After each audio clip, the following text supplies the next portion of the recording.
Mumbai local बंद असल्यानं आर्थिक नुकसान होतंय। राज्य सरकारनं प्रस्ताव पाठवला तर लगेच मंजुरी देऊ असा पुनरुच्चार रेल्वे राज्यमंत्री रावसाहेब दानवे यांनी केलाय।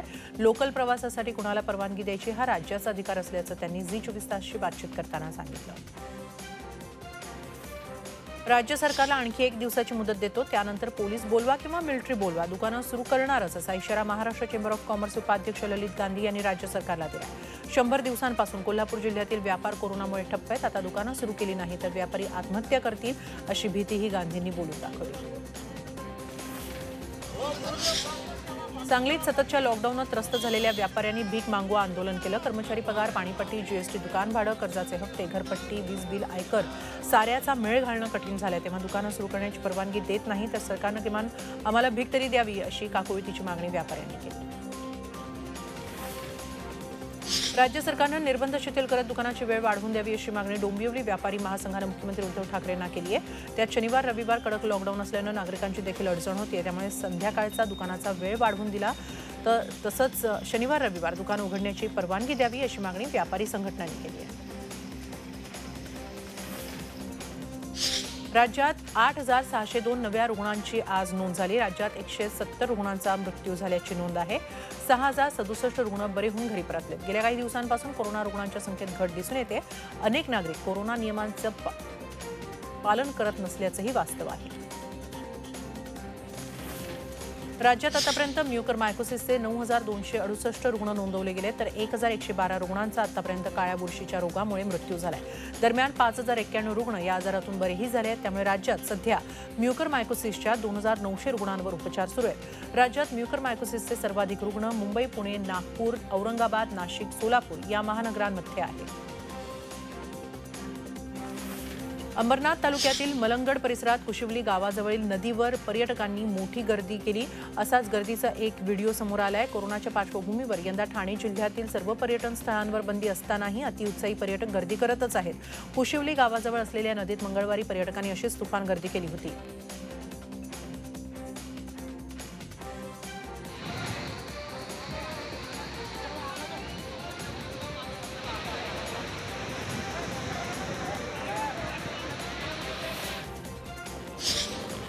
हिंगोलीत इंचा गावात डीजेच्या तालावर जंगी बर्थडे सेलिब्रेशन करण्यात आलं। सरपंच शशिकलाबाई ठाकरे यांच्या मुलाच्या वाढदिवसानिमित्त जंगी तयारी करण्यात आली होती। मुलाच्या वाढदिवसासाठी सरपंचांनी तरुणाईला गोळा करून सोशल डिस्टन्सिंगचा फज्जा उडवला। गर्दीत एकाच्याही तोंडाला मास्क नव्हता। अशा बेजबाबदार लोकप्रतिनिधी आणि त्यांच्या मुलाविरुद्ध कारवाईची मागणी होती।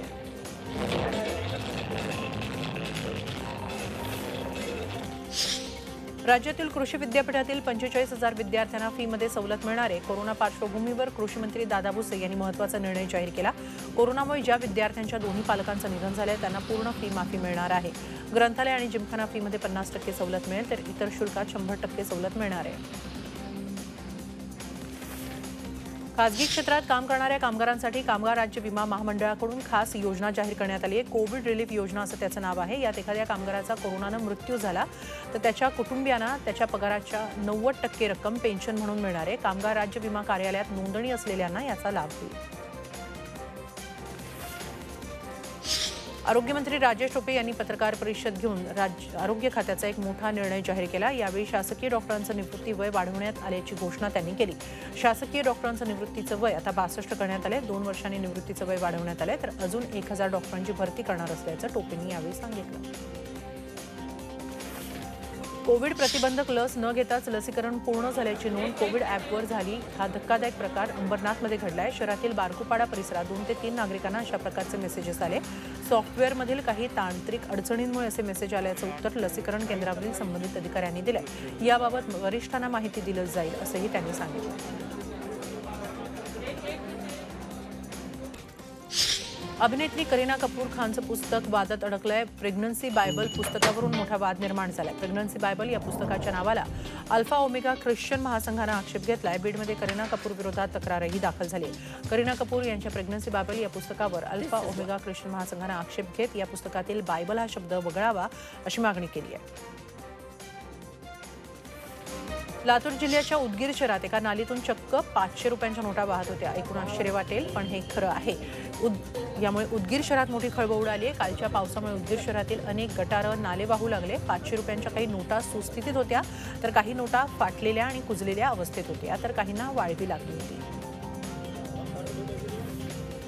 अहमदनगरमधल्या श्रीरामपूर तालुक्यातील बेलापूर इथं जुन्या वाड्याच्या आवारात खोदकाम सुरू असताना गुप्तधन सापडलं होतं। काही महिन्यांपूर्वीची घटना असली तरी मजुरांनी या गुप्तधनाबाबत मोबदला मागितला, मात्र तो न मिळाल्याने वैतागून मजुरांनी हा प्रकार उघड केला।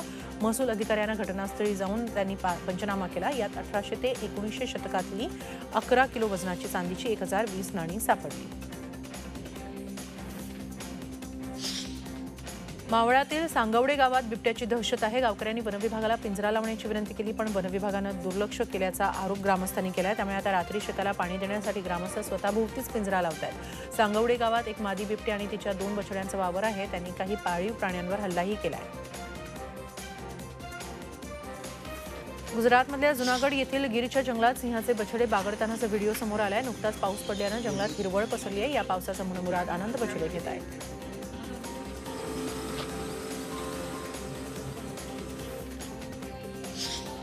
गणेशोत्सवासाठी मध्य रेल्वेच्या 72 स्पेशल गाड्या सोडण्यात येणार आहेत। सीएसएमटी सावंतवाडी रोड या स्पेशल गाडीच्या 36 फेऱ्या, सीएसएमटी रत्नागिरी गाडीच्या 10 फेऱ्या, तर पनवेल सावंतवाडी गाडीच्या 16 फेऱ्या असतील, तर पनवेल रत्नागिरी बायविकली स्पेशल गाडीच्या 10 फेऱ्या होणार आहेत।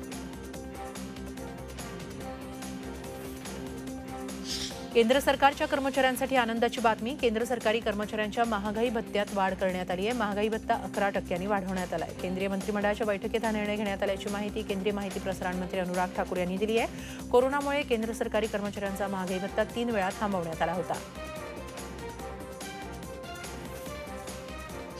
पुणे जिल्ह्यातील रांजणगाव औद्योगिक वसाहतीतील कारेगाव ग्रामपंचायतीत 50 कोटींच्या विकास कामात भ्रष्टाचाराचा आरोप झाला। विद्यमान सरपंच, उपसरपंच आणि ग्रामपंचायतीनं हा आरोप केलाय।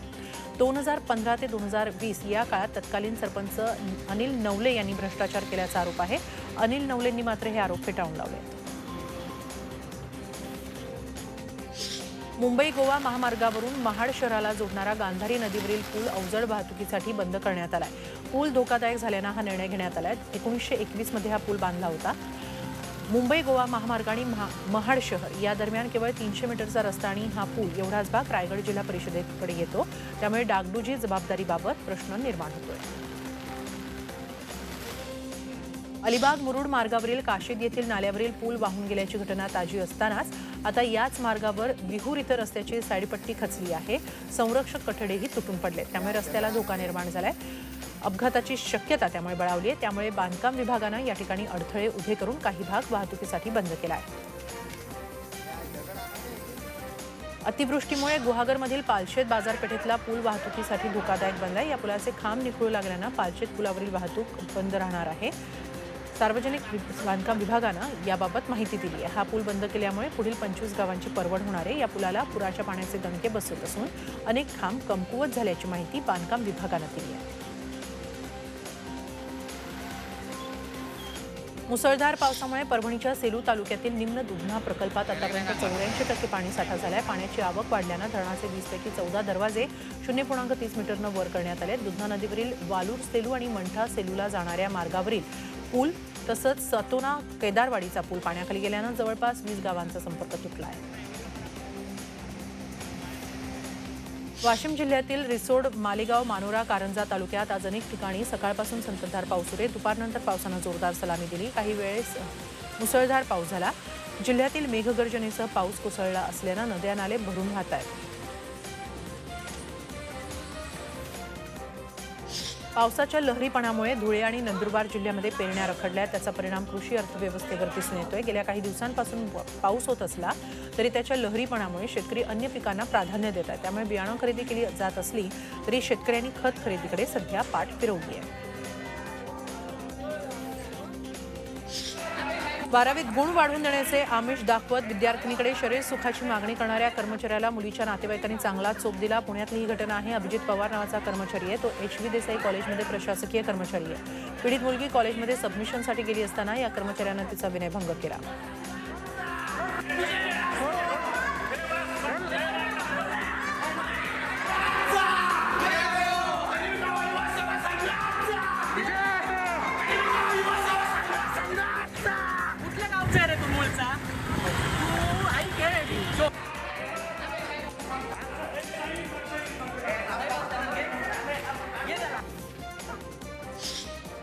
भोसरी एमआयडीसी जमीन खरेदी प्रकरणात एकनाथ खडसेंना क्लीन चिट दिलीच नव्हती अशी खळबळजनक माहिती झोटिंग अहवालात असल्याचं समोर आलंय।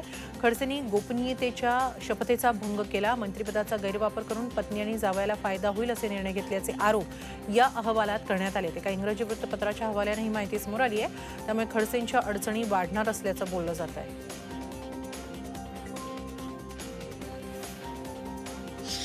माजी गृहमंत्री अनिल देशमुख यांच्यावरील सर्व आरोप त्यांचे वकील कमलेश घुमरे यांनी फेटाळून लावले। सचिन वाझेनं कुठेही अनिल देशमुख यांना पैसे दिल्याचं सांगितलेलं नाही, प्रतिज्ञापत्रातही कुणाला पैसे दिल्याचं म्हटलेलं नाही असा दावा वकिलांनी केलाय।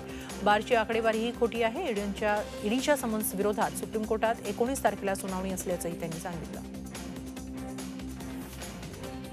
पिंपरी चिंचवडमध्ये 3 दिवसांपूर्वी एका व्यक्तीची कोयत्यानं वार करून हत्या करण्यात आली होती। या प्रकरणी शहरात आणि सोशल मीडियावर कोयता हातात घेऊन दहशत माजवणाऱ्या एका गावगुंडाला पोलिसांनी अटक केली आहे। राकेश सरोदे उर्फ एम भाई असं या तरुणाचं नाव आहे। कोयताभाई म्हणून तो इंस्टाग्रामवर व्हिडिओ व्हायरल करत होता।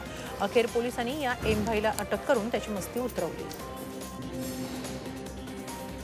मुंबईतील कफ परेडमध्ये 3 महिन्यांच्या चिमुकलीवर हत्येपूर्वी लैंगिक अत्याचार केल्याची धक्कादायक बातमी समोर आली आहे। 9 जुलै रोजी एका तृतीयपंथीयानं या मुलीचं अपहरण करून हत्या केली होती। या तृतीयपंथीयाची आता वैद्यकीय तपासणी केली जाणार आहे। मुंदिकाई दिली नाही म्हणून त्यानं मित्राच्या मदतीनं चिमुकलीचं अपहरण केलं। त्यानंतर आंबेडकर नगरच्या खाडीत तिला जिवंतच पुरलं।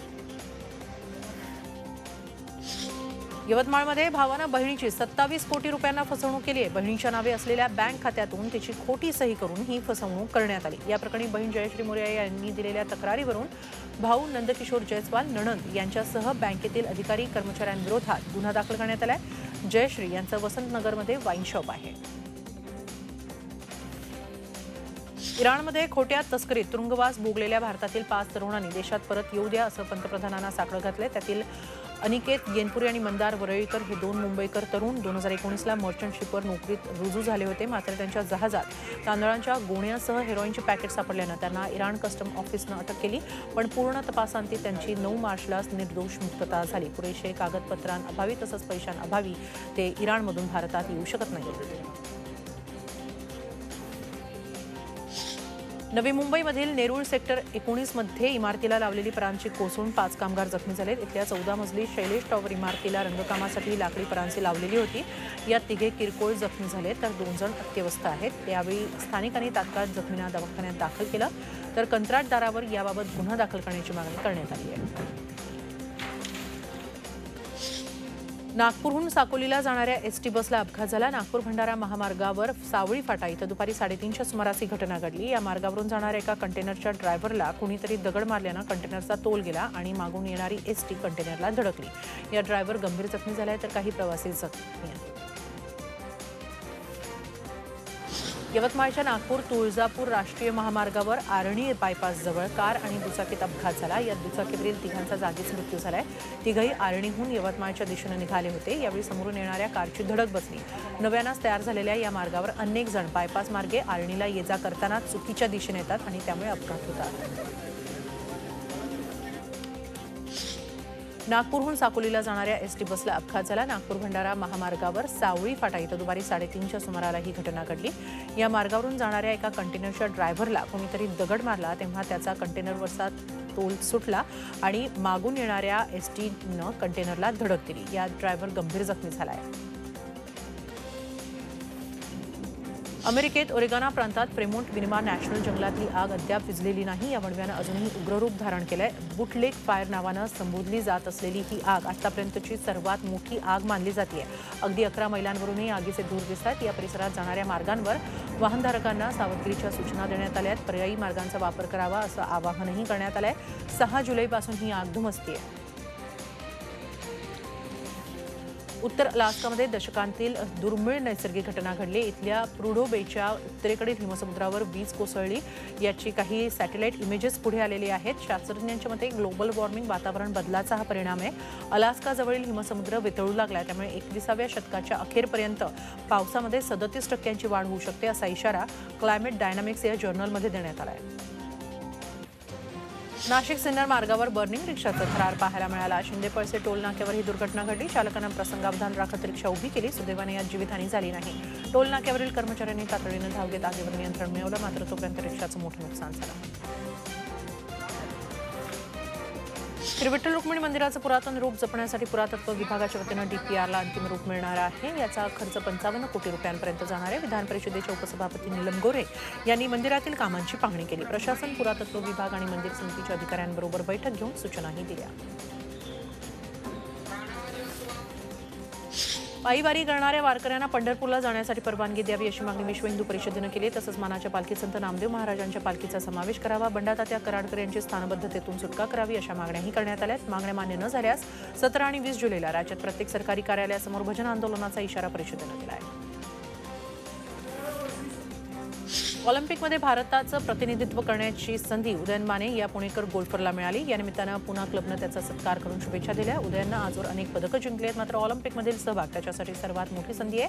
आव्हानांवर मात करत भारताला पदक मिळवून देण्याचा आपण प्रयत्न करणार असल्याचं उदयननं यावेळी सांगितलं।